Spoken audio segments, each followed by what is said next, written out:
Hi, it's Anthony from carplaylife.com, and today we've got two car phone mounts to show you from HHJ, which basically used to be Aukey. They've done some rebranding and they're doing a few different rebrands for certain different products in their lineup. HHJ seems to be their car accessory brand, and we have two products from that brand to show you today. First we're looking at today is the vent mount. It's basically your average vent mount, but it does have a different mounting solution which interests me, and that's why I'm checking it out today. If you've seen their previous Aukey mount that I've reviewed, it's very similar. So let's have a look at what's in the box. So this is everything that you get in the box. You get the user manual, quick start guide, the tooth ball mount system, and the actual cradle itself. Just a quick look over at the manual. We've got some short codes here. We've got the side edges, which are going to ratchet inwards to secure the phone.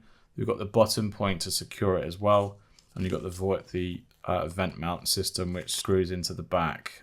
This looks like lots of different languages. Yes, it is. So we won't be needing that or the quick start guide, but we might refer to that in a minute. So let's have a look at the mount itself. We've got like a ratchet system on the ball mount side. This goes in between your air vent blade, this little gap here. And then basically you would ratchet this little lever inwards. That should be a mechanism that really should not leave your air vent once you've got it tightened up, and it looks like a better version than my most favorite mount, so this could be an absolute winner. So we'll see how that works in a minute in practice, but nice ratchet system. It doesn't look like it's going to go anywhere. Quickly check the width of this. So we've got 17, so that's a 17 mil ball joint. You need to unloose this first and then pass that around the back. Pop that inside and then screw that back up. And the tighter you screw that, the better positioning gets fixed. So once you've got this mounted onto your air vent, you get the position the way you want and just tighten that finally to get that, and that's not going to go anywhere in place. So we need to pull that down to lower and raise the foot. You've got some measurements here on the inside to let you know what the position of your phone is. It's not a charging cradle, it's just going to hold your phone, it's not going to charge it. So I don't really know what about the reason is for that really, because you normally would need that to position the phone in terms of where its Qi charging ring is. But I guess if you've got a big giant size phone and you want these to position dead center in the phone and not press any volume or sleep mode buttons on it, this will allow you to position the phone a little bit further down to stop that. So to release these, you need to press this button in, and that comes apart, and then these are going to ratchet in. Lots of little teeth in there you can hear, so lots of precision tightening there. You've got some small little arms that stick out and go this way. Small little arms that help cradle the phone. Lots of space there. They are angled in, so it doesn't mean that if you've got a very thin phone, it's not going to hold on to it. But let's try our iPhone 13 Pro in here. So we'll put that in. And then you basically have that sit on the bottom of the feet here, and then you ratchet them in. So you can see already, if I ratchet this in as it currently is, see that my volume buttons are quite too close to that. So you might end up pushing that and pressing and lowering the volume on the phone. Same with the sleep button. That can cause problems as well. If you put your phone in and you hit that with the arms, and it will make it sleep. So what we need to do, we need to raise this phone up a little bit. So we'll release that again, and we probably need probably the lowest one you can do. That's good enough, and that will sit in there. Close the phone up, and then that's not getting anywhere, and it's not even letting go of it further down the mount as well. These little rubber arms are doing a good job of holding onto the phone. So if that can get put into the vent mount well enough and securely, then I have pretty much good confidence that this is going to be a good mount if you want to hold onto your phone and not have any reason to charge it. And then a quick release, you just literally put your around the back of the mount, push the button in at the back, and then just release the phone, which is a really nice way of doing it. I think this is a sticker that I think you could probably get rid of, but I won't remove it just yet. I'll keep this in there for now, but it does look like that it can be peeled off, so that's not always going to be there.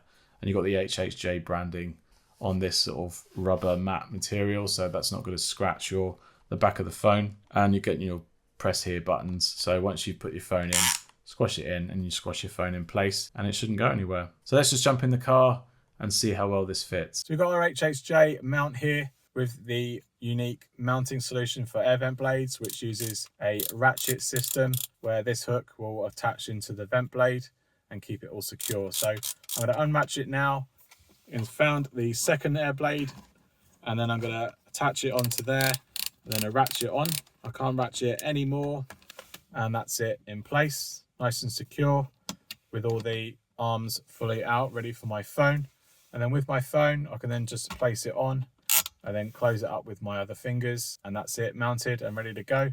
Fully secure, it's not going to fall out. You've got a easy access button at the back, and then you can remove your phone from the mount as well. So that's a nice addition. And if you've got a cable, you can attach the cable directly into the bottom there. It's got access to be removed with the cable as well. You've got a little foot there, that's a 2-prong, and the cable can go in the middle, and then that's a nice value add from this mount as well. Now you've got landscape mode, that's an ability. Just a soft tightening will allow you to manipulate the phone without too much problem. This is keeping a nice attachment to the phone itself, and because I can raise and lower the feet, I'm not going to obstruct any of the functionality of the buttons either, so that's really a good value add as well from this mount. There's not really much else to report. It doesn't really charge the phone, it just mounts it only, but everything else is pretty standard. It doesn't really move that much. There will be some movement, it's not 100% solid, but it will hold on to the phone, and it's relatively cheap as well. The mount that attaches to the vent blade is definitely a decent quality version of that.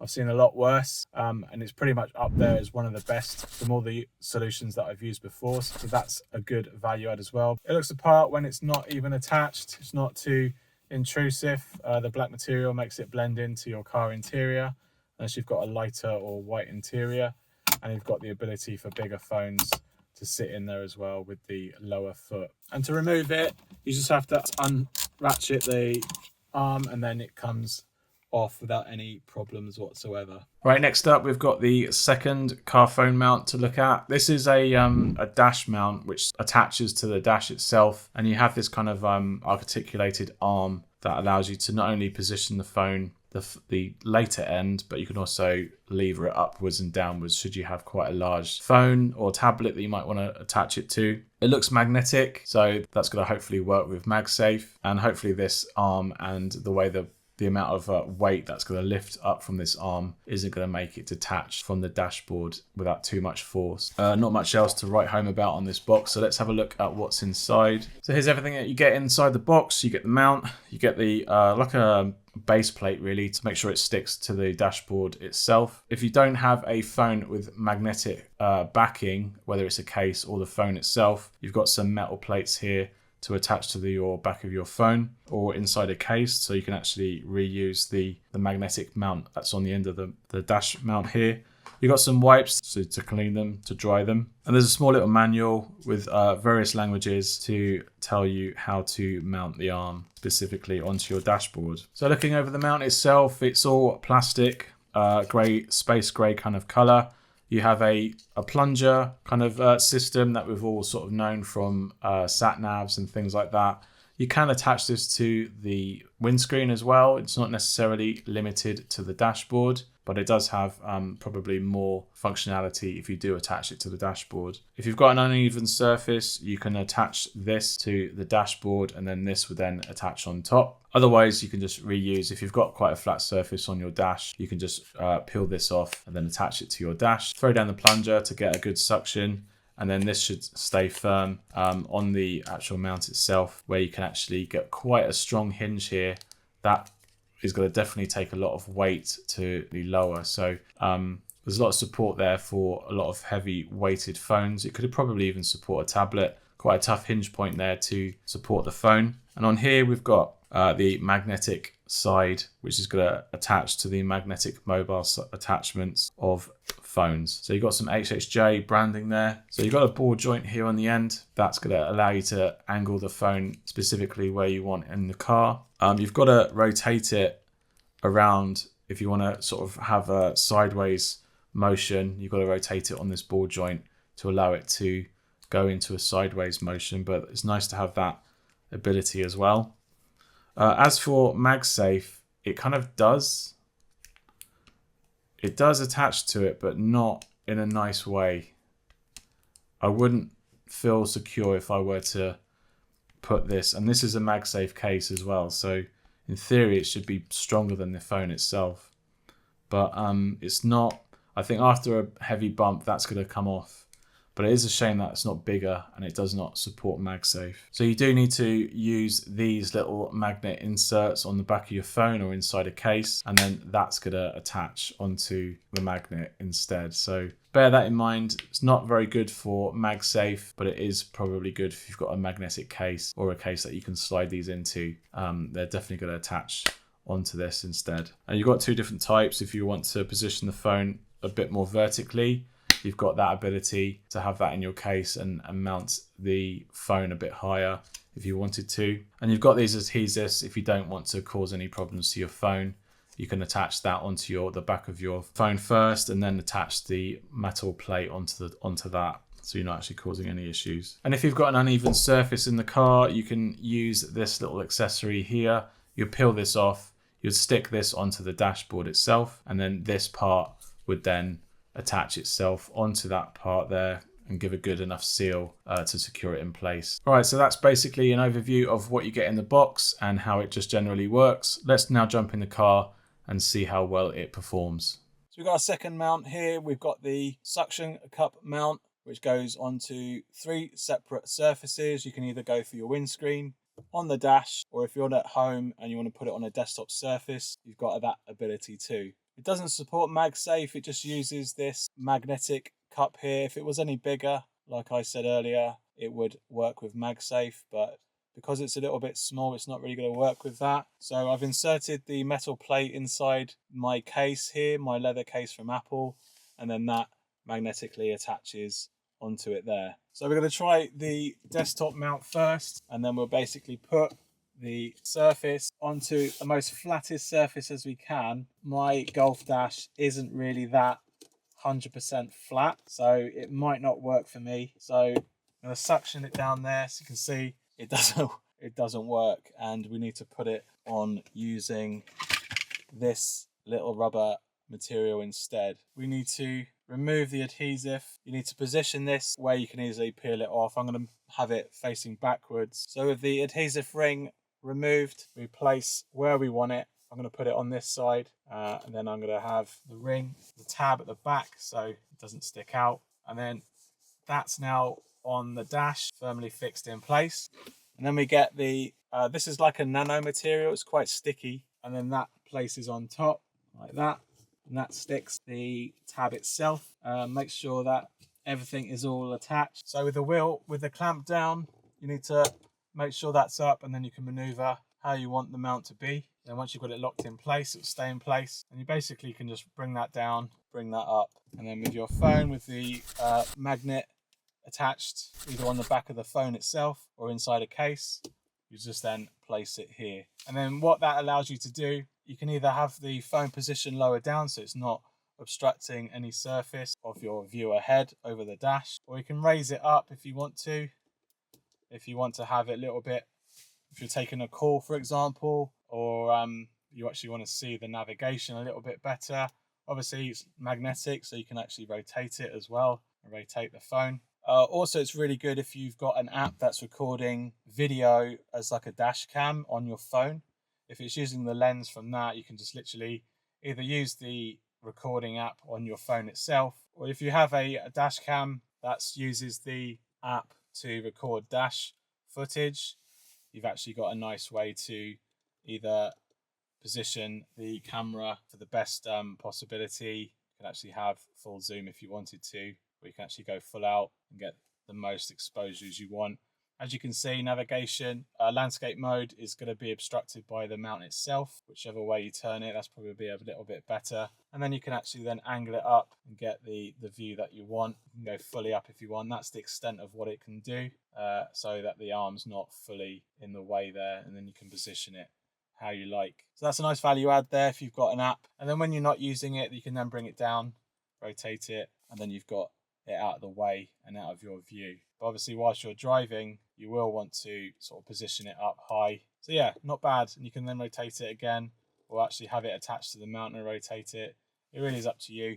It really comes down to the uses that you would like to use this with, and what best suits you really. The same goes for windscreen attachment. You just need to pull the nanomaterial off the base cover. You can see that's held onto the phone really, really well.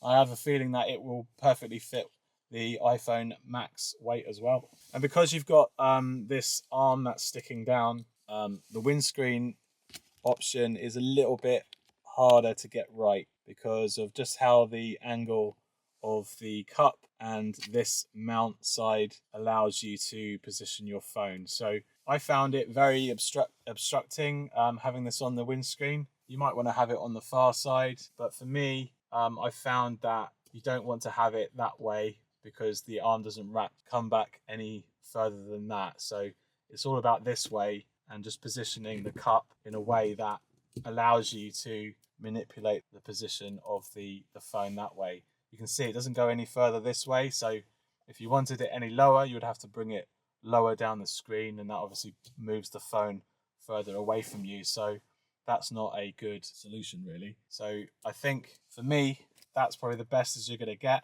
You probably would want to bring it a bit lower and a little bit further away. But for me, I'm so used to navigation around here and not have everything on top of the screen. And I think for that purpose, I wouldn't have it on my windscreen. I would have it a lot lower down. That's why I like vent mounts, because it takes it away from the dashboard screen and it doesn't get in your way when you're driving. But if you're a fan of having things that are mounted on the windscreen, then this is a really good solution for that. It holds really, really well. It took me a while to take this off my screen before I could show you this again. So that's got some really good suction power there. And with this mount, you can rotate it 360 to get the sort of angle that you want. It might be quite good for camera work, for example, if you want to have this in your car or on a desktop angled how you want it. And again, it's very good for video capture as well whilst on the move. But that little arm will be a little bit wobbly and you will get a lot of vibration. So you have to make sure you got your steady cam option on to get the most smoothest camera footage from it. Remove it is very simple. You have to pull down on this tab and then pull that nanomaterial plastic back off the windscreen. There's a little bit of a ring mark, but you can just easily rub that off. And then again, you can just then attach it onto your dash if you wanted to change it. Pop that down, bring that down, and it really does stick on the dash, unlike some that I've tried in the past. And then slap your phone on top and then you're good to go. There will be some vibration from movement, but I don't think the phone would plummet into the footwell from using these magnetic attachments, but it will if you're using it without anything and you're just relying on MagSafe. It's not really going to be great for that. Again, it doesn't charge the phone. There's no pass-through charging there. Would have been nice to see, but if you were to do that, you've got to run a cable from somewhere, and that might be a little bit of a problem aesthetically in the car. So this mount retails for $13.99. Very good price for what you get. You get a very solid mount. You get a mount that can take a lot of weight. It's got a very good suction power with that for your dash and this for your windscreen. You don't need the disc obviously for your windscreen. Very good suction for a very heavy phone or any other magnetic device that you want to attach onto it. I really think it could probably do tablets. It's got some versatility. You can stick it anywhere, but you are limited to where you can actually mount it. And I think it's a very good mount. It's just a shame that it's let down that it's not really MagSafe compatible. It would have been a really nice feature to do that. You could attach potentially a metal disc, a MagSafe disc, and then use the MagSafe that way. If I didn't have a metal plate on the back here, it really would struggle to keep hold of it after a bump. So don't buy it just for that purpose. You will have to put these magnetic plates on the back of the device itself. All right, so I hope you found this review of both mounts very, very helpful. If it has, please leave us a like down below and let me know in the comments if you have any questions about any of these two mounts from HHJ. You can catch all my other mounting option videos up in this playlist up here. Hit the subscribe button down below to catch all my future content. I'll see you on the next one. Cheers. Bye.